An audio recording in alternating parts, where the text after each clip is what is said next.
In this video, I'll be sharing with you how you can schedule a transfer in the RBC Mobile App. In order to achieve this, the only option we have is to use e-transfer.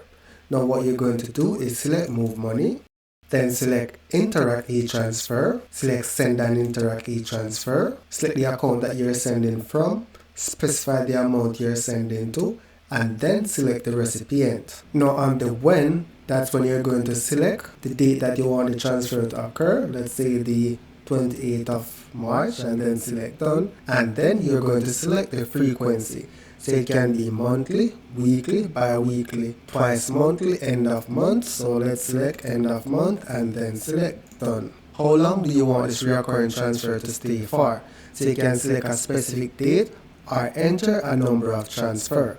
So I'm going to select a specific date, and I'm just going to say March the 29th and then select done. Then scroll down and select continue. Now you're all ready to schedule your transfer. So scroll down and then select schedule now. And that's basically it. So that's it for now, guys. Thank you for watching and see you in the next video.